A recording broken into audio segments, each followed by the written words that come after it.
tema de hoje, então, é nós transformarmos a nossa vida de algumas desesperanças numa pérola preciosa e uma bem-aventurada esperança de uma eternidade com Cristo.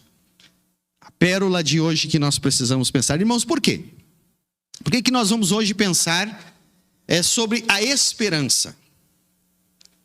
Porque é uma tendência, meus irmãos, de nós termos dificuldade, conforme vamos crescendo, conforme vamos ficando adultos, algumas coisas nós perdemos a esperança. E como é fácil para nós dizer assim, fulano não tem mais jeito. Esse não resolve mais. Como é fácil nós pensarmos assim, não, esse casamento não tem mais jeito.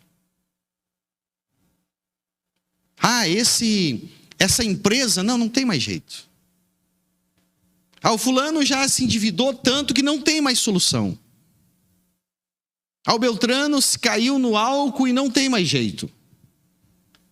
Como é fácil de a gente perder essas esperanças. Como é natural dentro do contexto, por quê? E tem suas certas razões, porque essas feridas, essas dores que a gente enfrenta com esses insucessos, nos fazem viver com as dores na ferida, olhando para o problema, focado na situação em que alguém está vivendo ou que a gente está vivendo. Então, a tendência normal da sociedade, do ser humano, é perder muito a esperança. E o que seria uma esperança? É uma espera consciente de que vai ter solução. É uma espera tranquila. Esperança é algo que você espera tranquilo. Quem já esperou o ônibus na parada de ônibus aqui? O ônibus passa na parada às 19 horas. Você está lá às 10 para as 19, né? 18h50 você vai para a parada, para não perder o ônibus. E aí até às 19 horas tu tá com a esperança lá em cima, né? O ônibus vem. 19h01 você começa. Será que esse ônibus não passou às 18h49? Será que esse ônibus vai vir mesmo? E aí, do 19h01 para o 19h02, parece que durou mais tempo do que os 10 minutos que você esperou antes. É assim ou não é assim? Por quê? Porque a tendência de nós ficarmos afoito quando algo que a gente espera para um momento não acontece. Porque nós viemos surrados de muitos desafios. Não consegui achar a palavra aqui, mas a gente vem surrado de muitos infortúnios. De coisas que a gente aguardou, que a gente criou expectativa, que a gente criou algo maravilhoso e aquilo não aconteceu. E essas coisas vêm criando feridas em nós. E as feridas que a gente tem, quem já colocou a mão no fogo e se queimou uma vez, ele passa a ter um cuidado diferenciado. Não é assim? Ele já tem um cuidado a mais. Ele tem uma preocupação a mais. Então, quando a gente cria algo, uma expectativa e se frustra, a gente tende a ter dificuldade em crer que em outras situações parecidas vão acontecer. E aí isso acontece a desesperança. E uma pessoa sem esperança, um ser humano, um homem, uma mulher sem esperança, sem essa confiança, ele geralmente é um influenciador na desesperança. Como é difícil, né? De motivar um grupo, se dentro de um grupo tiver um desesperançado. Você já tentou fazer isso? Parece que o desesperançado tem muito mais poder de influência com um grupo que às vezes está na expectativa boa. Por que será?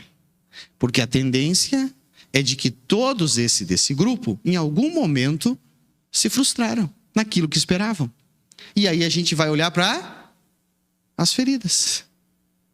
A gente vai olhar para aquilo que te doeu um dia. Não deu certo mesmo em tal coisa, não deu certo em tal momento. Eu tive problema em tal área. E aí é muito mais fácil desse grupo ficar desesperançoso. Vamos pensar nos grupos dos vigias, dos espias. Quantos espias atravessaram o Jordão e entraram em Jericó? 12. Esses 12 voltaram trazendo o seu resultado. Os 12 viram as mesmas coisas. Os 12 viram cachos de uvas gigantes. Os 12 viram terra próspera. Os 12 viram progresso. Os 12 viram fertilidade, águas em abundância. Mas os 12 viram gigantes. Os 12 viram uma cidade fortificada. Os 12 viram um exército organizado dessas nações, dessas cidades. Aí os 12 voltam com a mesma informação. Mas 2 deles dizem assim: nós temos condições de tomar a terra. E 10 disseram: não, nós somos como gafanhoto na presença deles. E eles nos veem assim, pior ainda, né? Que eles colocaram a palavra na boca dos outros. Eles lá da terra nos veem assim. E não era verdade. Porque se você vai ver, Raabe tinha dito para eles. Raabe, a prostituta que hospedou eles, tinha dito para eles: o povo aqui está temeroso, porque ele sabe o que o Deus de vocês fez com vocês. Mas esses 10, que são 10 pessoas para 2 milhões? Se nós analisarmos, né? O que são 10 pessoas para 12 milhões? Para 2 milhões, que eram a população de Israel, que estava ali na beira do Jordão. Nada, né? Mas esses desesperançados conquistaram os 2 milhões. E o povo disse que o povo todo chorou e disse: ah, Moisés, tu nos trouxe aqui para morrer aqui. Sabe quantos dias mais ou menos eles tinham desde a saída lá do Egito até ali? 40 dias. Eles já estavam na beirada da terra prometida. Quanto tempo eles ficaram depois? 38 anos, 9 meses e alguns dias. Rodando ali. Deus disse assim: enquanto essa geração incrédula não morrer, não vão tomar terra. Então olha só o poder de destruição de um desesperançado. Não havia neles esperança. E o que nós podemos ver sobre esse contexto dentro das Escrituras, meus queridos? Olha só. Romanos 5, 3 a 5. Romanos capítulo 5, versículos 3, 4 e 5. Tem algo interessante. Diz aqui. Paulo está falando sobre tribulações, sobre vitórias, enfim, todo o capítulo 5. Somos justificados pela fé e temos paz com Deus, enfim. Ele começa ali no capítulo 5, versículo 1. E no 3, capítulo 5, versículo 3, ele diz assim: 3, 4, 5. E não somente isso, mas também nos gloriamos nas tribulações, sabendo que a tribulação produz a paciência, e a paciência, a experiência, e a experiência, a esperança. E a esperança não traz confusão, porquanto o amor de Deus está derramado em nossos corações pelo Espírito Santo que nos foi dado. Olha quantas sentenças tem aqui, não dá para nós estudar todas. Mas ele está dizendo assim, irmãos, as tribulações são naturais. As tribulações o ser humano enfrenta, crente ou não crente. As tribulações, elas vêm para nós. Crente ou não crente. Santo ou não santo. Salvo ou não salvo. Agora, as tribulações, elas têm um poder de produzir em nós paciência. A tribulação, está aqui o texto, dizendo que ela tem poder de produzir em nós a tão esperada paciência. Então, se você está orando dizendo, Senhor, me dá paciência, o Senhor nunca vai te dar paciência. Ele vai te dar tribulação. Porque é ela que produz a paciência. Ela que produz a paciência. Então, por quê? Então, Deus é tremendo pedagogo. E Ele trabalha em nós essas coisas. Para que nós venhamos construir o nosso modo vivente de salvo aqui na terra. E fazer a diferença. E a paciência, diz aqui, a paciência, ela gera a experiência. Não tem como alguém ter autoridade em algo que ele não passou. Não tem como, não existe autoridade de alguém naquilo que ele não fez ou não sabe fazer. E aqui está dizendo que você vai ficar experiente quando você tiver a famosa paciência. E o que é paciência? Paz ciente. É uma paz consciente. Porque às vezes a gente busca uma paz inconsciente. Uma paz que você não tem base para ter paz. Não vai ter paz. Eu estava em Três Passos esse dia lá. E na sacada do apartamento tem o Parque do Lago, logo na frente. Um parque do município. E tem um bambuzal, bem grande, na beira do lago. E aqueles galhos finos, do bambu, muito alto. E aí eu chamei a atenção da minha sogra e disse, dá uma olhada lá em cima. Lá em cima estava um marreco grande. Aqueles marrecão. Sentado naquele galho de bambu. Tortinho, aquele galho. O peso do marreco era grande. Né? E o galhozinho torcido, aquele galho fininho. E eu disse, tu viu, sogra? Que interessante. Que aquele animal está ali sentado naquele galho. Naquela altura. E ela diz, mas né? Que doido, naquela altura. Ele disse, mas sabe por quê? Porque ele voa. Ele está em paz. Ele está consciente que se aquele galo quebrar, ele não cai. E nós não subiria lá, né? Em paz. Porque nós sabemos que se quebrar o galho, a gente cai. Isso é paciência. Ele está impaciente que tem condição de resolver aquela situação. E essa paciência, gerada através de tribulação, vai trazer a nós experiências.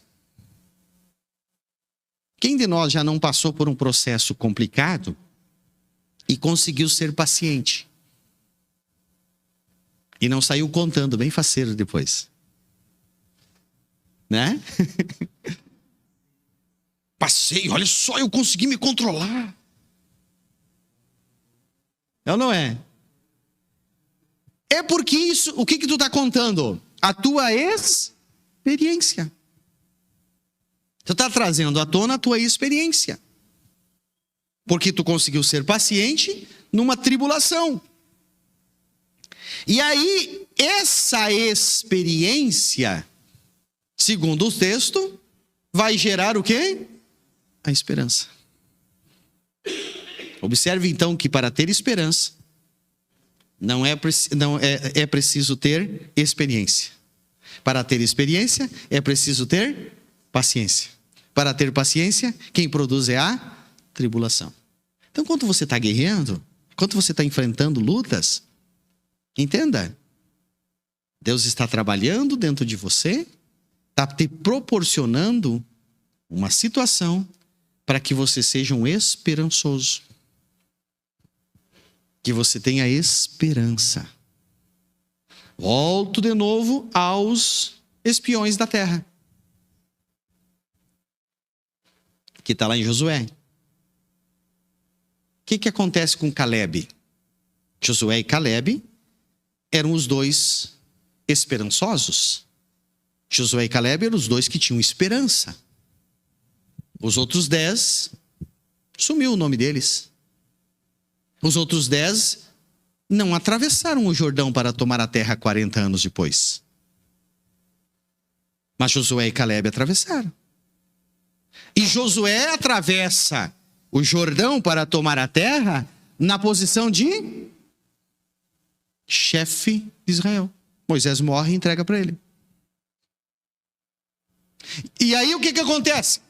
Caleb é companheiro de Josué e de todos os israelitas e vai lá e ajuda a derrubar os montes de Jericó, os muros de Jericó. Vai lá e consegue conquistar a cidade de Ai e conquista todas as cidades à volta. E aí ele chega para Josué. Se Josué, essa fala dele é tremenda para mim. Josué, meu líder, você sabe que eu e você fomos os únicos que voltamos e dizendo que nós tomaria essa terra. Isso já faz quase 40 anos. E nós tomamos e conquistamos. E lembra que quando nós dissemos isso para Moisés, Moisés disse assim: eu vou te dar, Caleb, o Monte Horebe para você. E agora ele diz isso para Josué. Eu estou citando rápido porque senão nós ia lá no texto. Mas depois você vai em casa e vai procurar em Josué. No livro de Josué, esse fato.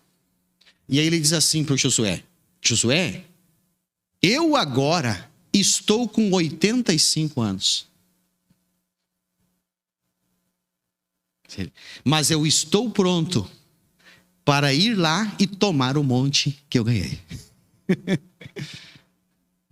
40 anos ele passou exercitando a esperança de tomar o monte que ele tinha ganho.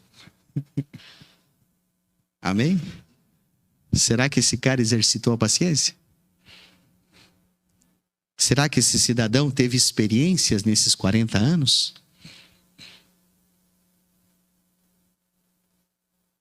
Queridos, às vezes a gente quer alguma coisa para ontem, né?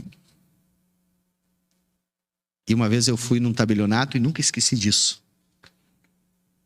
Tinha uma frase no tabelionato dizendo assim: o urgente é aquilo que você deveria ter feito ontem e quer que eu faça hoje em tempo recorde.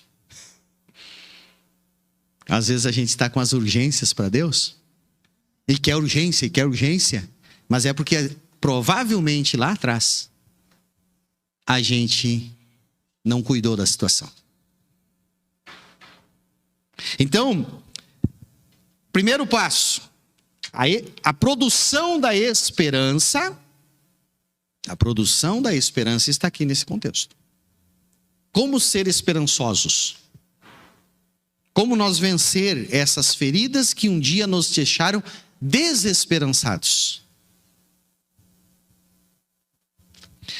Agora, qual é a sustentação para que você enfrente a tribulação e aprenda a ser paciente, para que você seja paciente e ganhe experiência, e que essa experiência te torne esperançoso?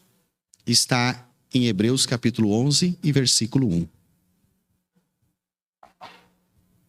Hebreus capítulo 11 e versículo 1. Que todos conhecem quase de cor. Ora, a fé é o firme fundamento das coisas que se esperam e a prova das coisas que se não veem. nós vivemos por fé. A fé é o firme fundamento das coisas que a gente espera, mas não vê. Volta à parada de ônibus. Você vai continuar, você não vai embora às 18h02, né? 19h02, né? Nossa programação do ônibus era 19, né? Não vai embora às 19h02. Esse ônibus não vem mais. Você fica, não. Pode ter atrasado no trânsito, pode ter furado um pneu, pode te... N coisas, tu vai ficar esperando.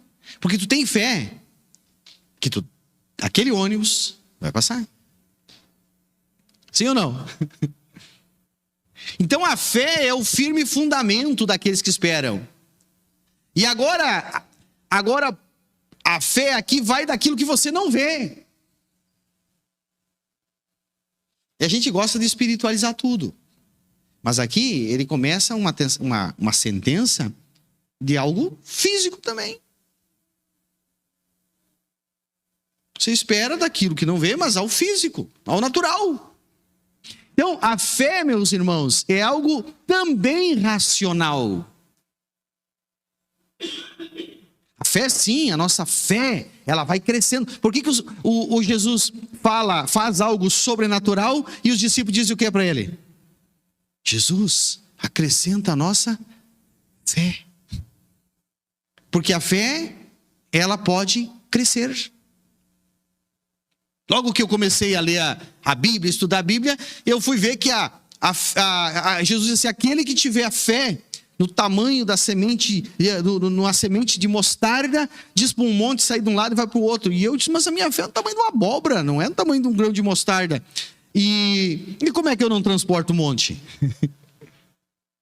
Aí eu fui entender que a fé do grão de mostarda é ele morrer na terra para produzir. É isso que ele estava dizendo.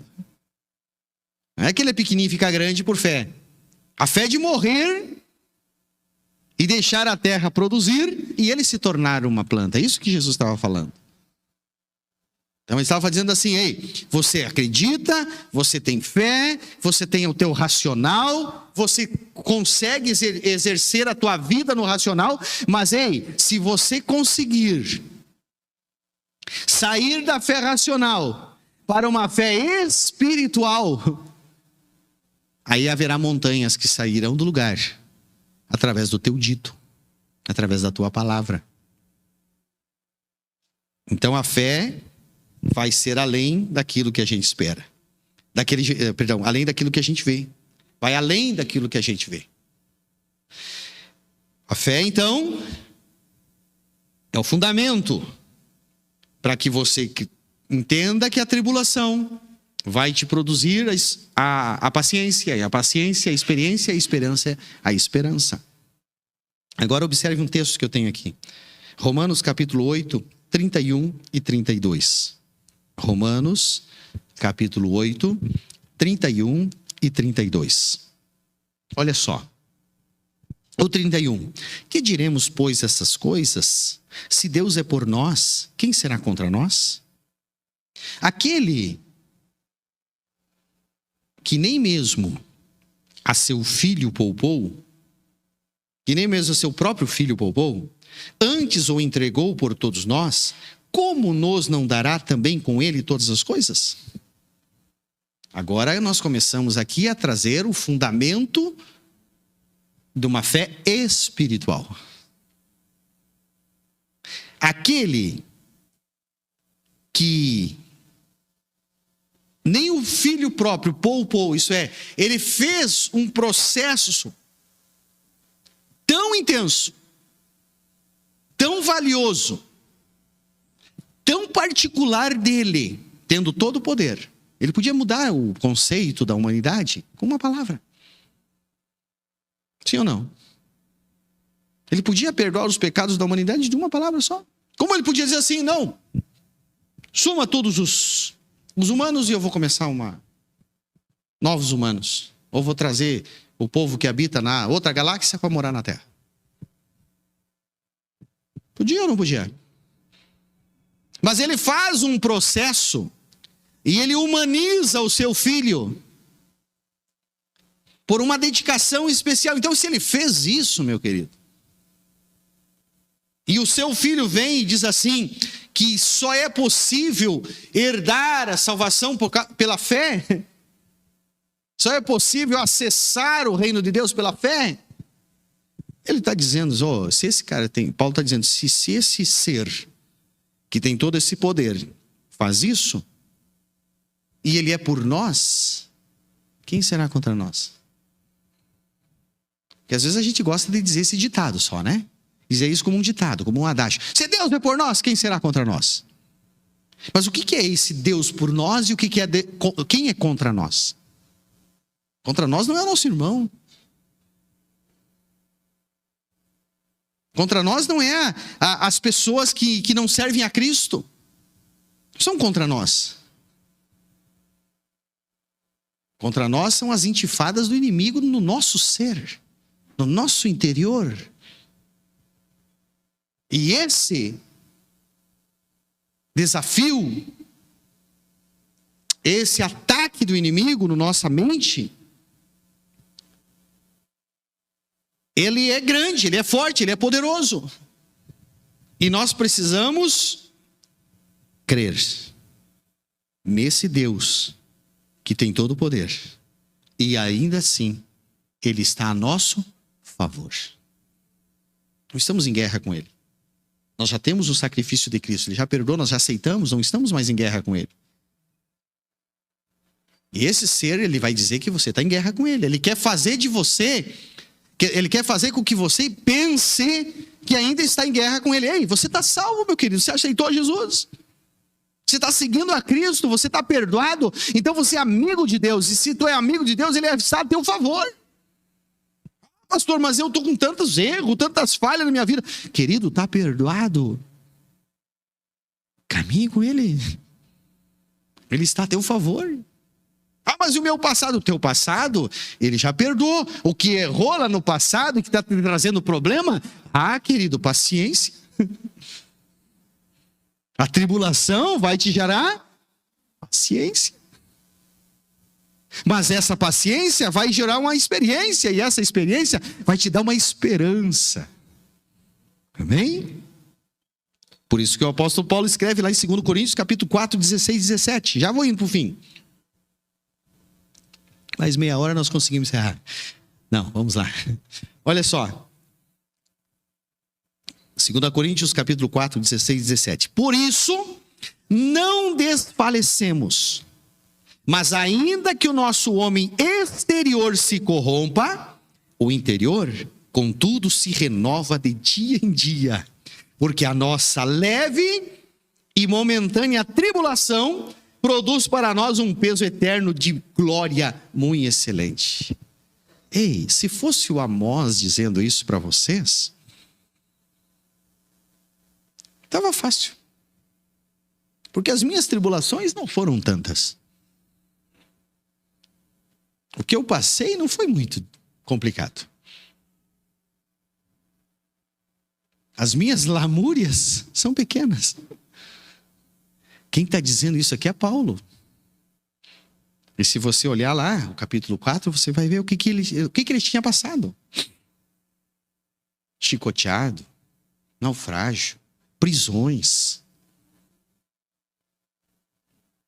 tronco, laçaço nas costas, fome, nudez. Você já pensou? Se tem falta de roupa? O apóstolo Paulo, rico, com dinheiro para comprar roupa, e não podia ter roupa. Não tinha quem lhe vendesse. Por causa da cruz, por causa do evangelho, pela rejeição que ele tinha. E esse está dizendo assim, leve e momentânea tribulação. Por que ele está dizendo isso? Porque ele tinha chegado no ápice da experiência. E acima de tudo isso, ele tinha uma esperança. E quando ele diz para Timóteo, no capítulo 4 de 2 Timóteo, ele diz assim, ó, eu já estou sendo levado como libação. Eu estou sabendo que eu vou ser morto agora por Roma. Mas estou tranquilo, estou em paz. Enquanto isso, Timóteo, enquanto eu não vou ser morto, traz a capa. A minha capa, estou com frio. Traz os livros, de preferência, especialmente os pergaminhos. O que tinha nos pergaminhos? A Torá. Porque ainda eu quero continuar me aproximando do meu mestre. Aleluia. Essa é esperança. E por último, encerrando o nosso pensamento, Lamentações de Jeremias, capítulo 3, versículo 21, 22 e 23. Queridos, eu sei que todos nós temos feridas. E que todos nós fomos atacados em algum momento com a desesperança. E de repente nós hoje estamos desesperançados por alguma situação. Eu sei que isso é natural e pode acontecer.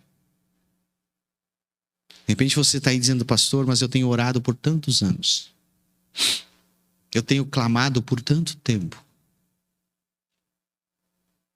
Será que isso vai resolver, Senhor? Quando vai chegar o meu momento? O Senhor quer curar essa ferida da desesperança. E olha o que diz Jeremias. Disto me recordarei na minha mente. Presta atenção. Na minha mente. Por isso esperarei.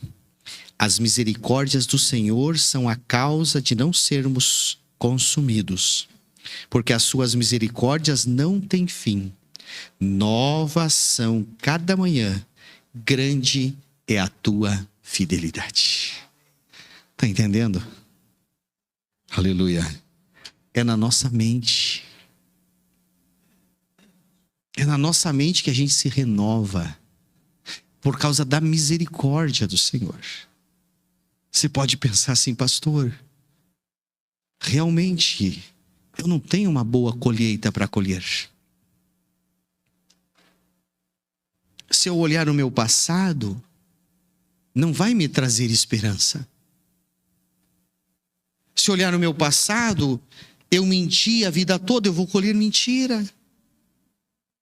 Se eu olhar o meu passado, eu me enganei, eu vou colher engano. Se eu olhar o meu passado, eu prostituí, eu vou colher prostituição. Sim. Se nós olharmos o passado dessa forma, sim. Agora, se eu entrar no meu presente e examinar a minha mente e colocar nela dizendo assim, ei, hoje você não segue mais um Deus desse século que te cobra caro. Hoje você não segue mais a um Deus terreno que ele te executa na primeira situação e te coloca de lado. Hoje você não está mais inserido nisso. Hoje você serve um Deus cheio de misericórdia. Aleluia. Que olha para a tua miséria e concorda e diz assim, é uma miséria, mas eu estou aqui.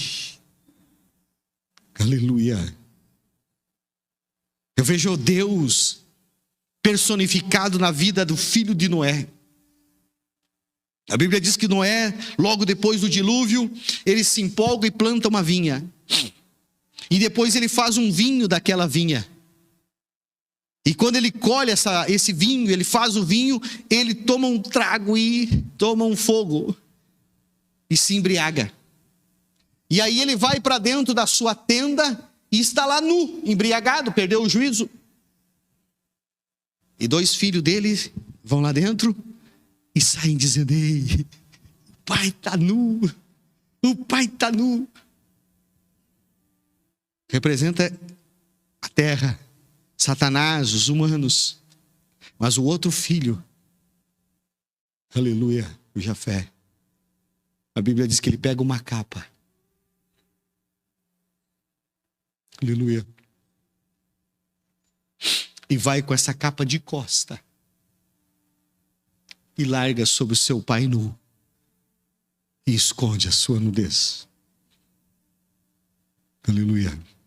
O Deus que eu sirvo, o Deus que nós servimos, Ele nem quer olhar a tua miséria. Não. Ele quer curar a tua miséria. Ele quer te cobrir com a capa. Ele quer te dar esse perdão e dizer para si: ei, tenha esperança. Cura essa ferida e seja esperançoso. Espera no Senhor. Espera no Senhor. Confia nele e o demais Ele fará. Amém? Vamos orar? Glória a Deus. Há uma presença gostosa do Espírito Santo aqui. Não porque eu mereça, mas pela bondade dele. Aleluia. Palavra que eu tenho para ti essa noite. Deixa o Senhor curar essas feridas. Exercita a tua fé. Entrega ao Senhor isto. E tenha esperança. Ah, pastor, esse caso é muito difícil. Tenha esperança. Tenha esperança. Tenha esperança. Seja esperançoso. Não tenha medo de confiar, de deleitar-se no Senhor. E Ele sim terá cuidado de você. Não tenha medo. Não tenha medo de deitar aos braços do Senhor.